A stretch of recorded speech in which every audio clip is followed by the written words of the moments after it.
Hello and welcome to the program. As usual, we'll begin with today's headlines. Prime Minister Ttxvn begins official visit to the Netherlands.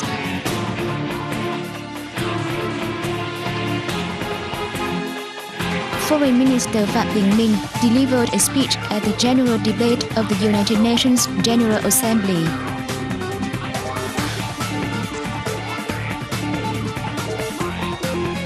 Vietnamese young people will compete in the World Professional Skills Competition in London.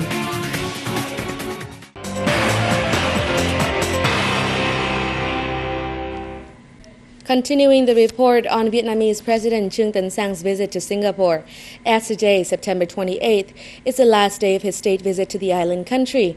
The president met with Singaporean Prime Minister Lee Hsien Loong. The leaders spoke highly of rapid development of bilateral economic, trade, and investment relations between the two countries. They also discussed issues of the implementation of Vietnam-Singapore connectivity, including accelerating the Vietnam-Singapore industrial parks, and also ensuring peace, stability, and maritime safety in the EC. At the meeting, Prime Minister Lee Hsien Loong also affirmed that Singapore will continue assisting and cooperating with Vietnam in its negotiations on the Trans-Pacific Partnership Agreement. Singapore has been one of leading investment and trade partners of Vietnam, with two-way trade reaching $6.2 billion in 2010. Singapore now has 938 projects in Vietnam, with a combined registered capital of nearly $23 billion. After this, President Sang headed to Malaysia for a 3-day state visit.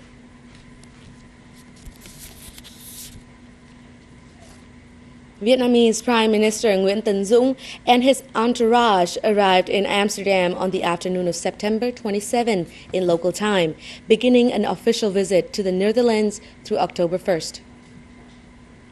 Right after his arrival, Prime Minister Dũng visited the International Court of Justice, the Vietnamese embassy in the Netherlands, and met with representatives of the overseas Vietnamese community in the country. The Prime Minister's visit to the Netherlands took place at a time when the two countries continued to see fine development in cooperation, especially the establishment of a strategic partnership on climate change and water management. The two nations also determined 5 priority fields for future cooperation, including adaptation of climate change and water management, agriculture, oil and gas, seaport, and logistics. Also, following our reports on the 66th session of the United Nations General Assembly in New York, Vietnamese Foreign Minister Phạm Bình Minh delivered a speech at the general debate on the September 27th, focusing on regional and international issues. Regarding the world situation, Minister Minh said that peace, cooperation, and development remain the overriding feature of the current time. However, the international community is facing various traditional and non-traditional challenges, especially climate change, natural disasters, pandemics, transnational crimes, and the proliferation of weapons of mass destruction and international terrorism.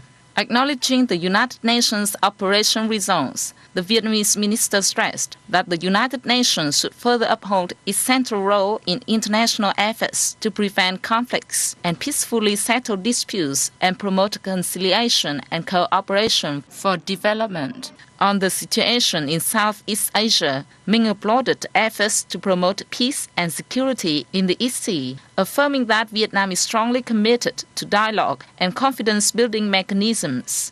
Vietnam stands ready to support and participate in any effort to find peaceful settlements to the disputes in accordance with international law.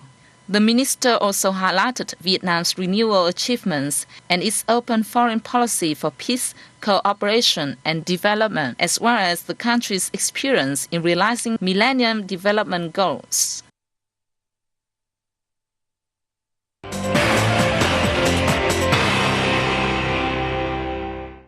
Moving along, at the same time in Hanoi, the Vietnamese Deputy Foreign Minister Lê Lương Minh held talks with Ecuadorian Deputy Minister of Foreign Affairs, Trade and Integration, Quinto Lucas. Deputy Foreign Minister Minh affirmed that Vietnam wants to beef up friendship and cooperation with Ecuador in various fields. He spoke highly of the Ecuadorian government's intention to open a representative agency in Hanoi, as well as its specific proposals on creating a legal mechanism and framework for bilateral ties. For his part, Deputy Minister Quinto Lucas said the Ecuadorian government will create favorable conditions for Vietnamese businesses to access the Ecuadorian market and set up partnerships with Ecuadorian enterprises, as well as consider recognizing Vietnam as a market economy. Key ministers signed a memorandum of understanding on the establishment of a political consultation mechanism. Up next, the 80th General Assembly of the International Criminal Police Organization, commonly known as Interpol, is to be held in Hanoi from October 21st to November 4th. This event is expected to draw between 1,000 and 1,200 delegates from 188 member nations. Major General Vũ Hùng Vương, Deputy Head of the General Department of Crime Prevention, said at a press briefing on September the 27th that hosting the Interpol General Assembly affirms Vietnam's commitment to international cooperation in transnational crime prevention.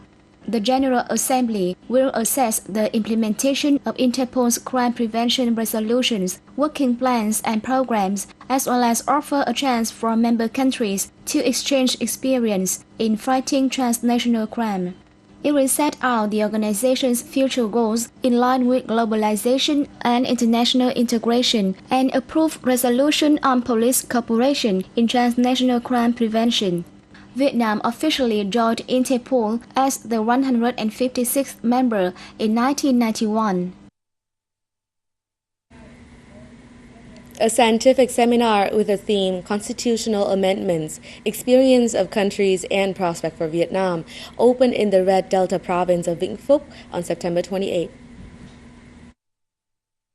The first session of the 13th National Assembly approved a resolution on the amendment and supplement of the 1992 Constitution and the establishment of a committee to draft the amendments of the 1992 Constitution. At the seminar, Vietnamese legislative specialists pointed out shortcomings of the 1992 Constitution and put forward contents that need to be amended and supplemented to ensure the effective performance of the Constitution and promote the development of the country. Experts from Canada, Switzerland, the United States, China, Japan, the Republic of Korea, and ASEAN member countries share experience in building and revising constitutions in their respective countries. The seminar was jointly held by the Legislative Research Institute of the National Assembly, the Law Faculty of the Hanoi National University.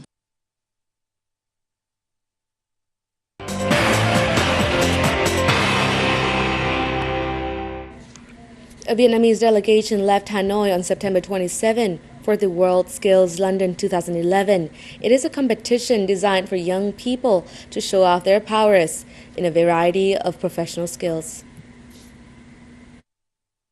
13 Vietnamese competitors, who are students of colleges, universities, and vocational schools, will compete in 12 professions ranging from bricklaying and cooking to web and graphic design. This is the third time Vietnam has participated in World Skills, which is considered the Global Skills Olympics. The competition will take place from October the 5th to the 8th. It is expected to draw around 1,000 competitors from 50 countries and territories throughout the world.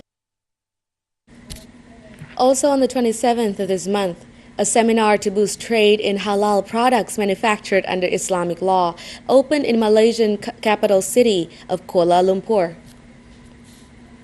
As part of activities under the 2011 National Trade Promotion Program of the Vietnamese Ministry of Industry and Trade, the event was co-organized by the Vietnamese Embassy in Malaysia and the Chinese Chambers of Industry and Commerce of Kuala Lumpur and Selangor.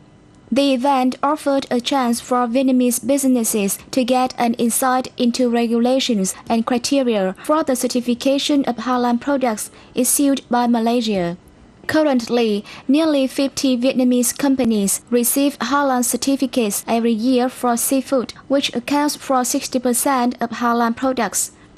In the first 6 months of this year, Vietnam's total halal food value reached $1 billion. Thank you for joining us today. We'll see you again tomorrow, the same time.